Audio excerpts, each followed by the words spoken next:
Welcome back, guys, to this explainer. Today, we're diving straight into the invisible but absolutely fascinating world of magnetism. We're basing this whole journey right on Lesson 4.1 of the Cambridge IGCSE Physics syllabus. By the time we wrap up, you won't just understand magnets. You're going to have every single core and supplement learning objective completely locked down. So, get your mental notebooks ready, zero in, and let's crack the code on these magnetic forces together. So, here's our game plan for today. We'll kick things off with magnetic versus non-magnetic materials, move right into magnetic poles and forces, check out the magic of induced magnetism, compare temporary versus permanent magnets, and finally, we'll wrap up by mapping the magnetic field. Let's get right into it. All right, Section 1, magnetic versus non-magnetic materials. This is where we lay the foundation of what actually interacts with a magnetic field. I actually want to challenge you right out of the gate here. Take a second and mentally define for yourself what actually is a magnetic material. Like, how would you write that out on a real exam paper? I'll give you a quick second to lock in your answer. Okay, here's the precise definition you need. A magnetic material is simply a material that is attracted to a magnet and can itself be magnetized. Pretty straightforward, right? But what's kind of wild is the flip side of this. If a material is non-magnetic, we're talking stuff like glass or plastic, it experiences literally zero force from a magnet. Absolutely no interaction whatsoever. Now, to guarantee your marks, you absolutely have to memorize the big four magnetic materials: iron, steel, cobalt, and nickel. If you spot any of these in an exam question, boom, you immediately know you're dealing with magnetic properties. We contrast those, of course, with non-magnetic stuff like the glass in your window or the plastic in your pen, which a magnet will completely 100% ignore.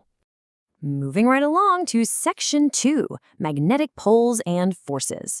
We know the materials now, so what are the actual rules of engagement when these things interact? Okay, this is an absolute, unbreakable rule of physics. Like poles repel each other, while opposite poles attract each other. Every single magnet has a north pole and a south pole. If you try to mash two norths together or two souths, they are literally going to fight you. That's repulsion. But bring a north and a south together, they'll snap right toward each other. Pure attraction.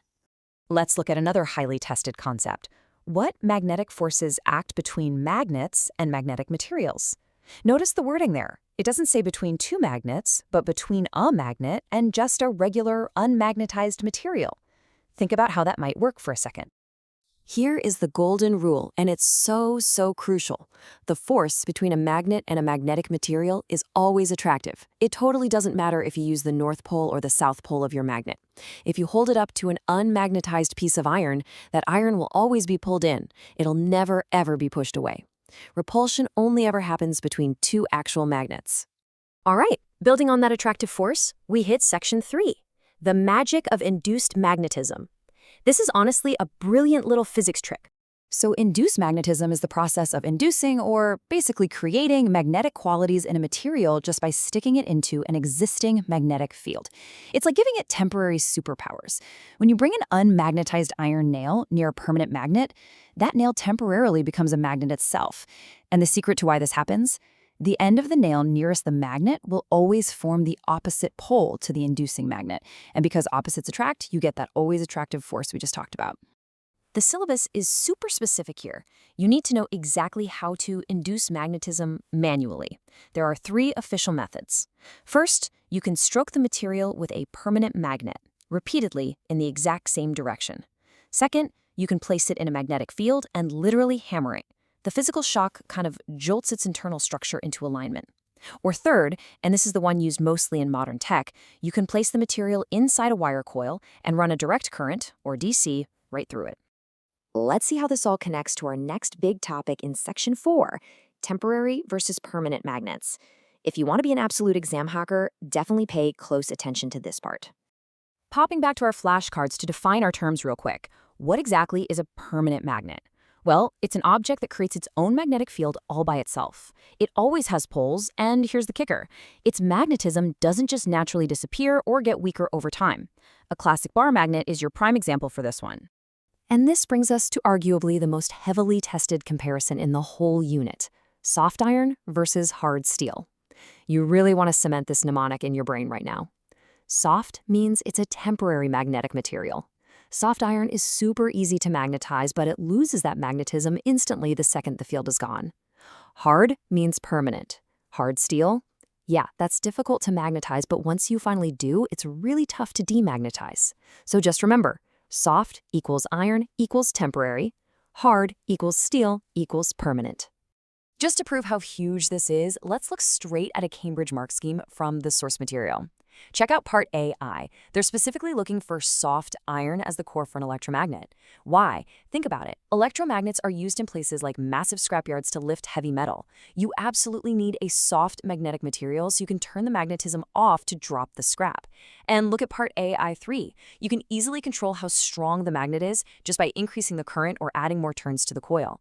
If you used hard steel instead, that magnet would stay on forever and your scrapyard crane would just be completely stuck. Moving on to our final section, mapping the magnetic field. Knowing how magnets behave in theory is great, but physics is a practical science, right? We need to know how to actually visualize these invisible forces. First up, the strict definition.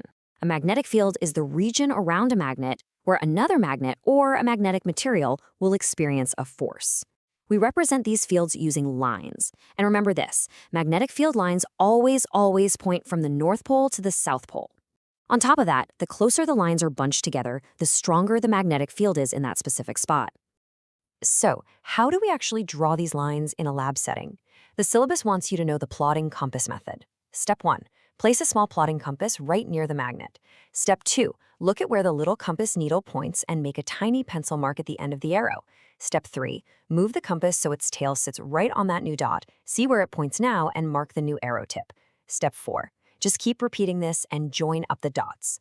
Learning this exact step-by-step sequence is practically a guaranteed way to secure marks on your practical questions. Now, alternatively, we can use the iron filings method if we want to see the whole pattern all at once. You take a stiff piece of plain paper or plastic and put it directly over the magnet. Then you gently sprinkle iron filings onto the paper. But guys, here is the absolute most important part, the exact detail examiners are hunting for. You must state that you tap the paper. Tapping breaks the friction, which allows those tiny little iron filings to physically shift and align perfectly with the invisible field lines. What's really cool here is seeing exactly how the examiners grade this stuff. Take a look at the Further Details to Method section. Sprinkle iron filings, tap card, place compass near magnet, mark point at end of arrow. Literally the exact steps we just covered perfectly match the required bullet points for full marks. Learning the physics is only half the battle. Knowing exactly how to articulate it for the examiner is how you actually win. Man, we have covered a tremendous amount of ground today, from the properties of nickel and cobalt all the way to mapping out invisible fields. But I want to leave you with a final, slightly provocative thought to really tie all this together.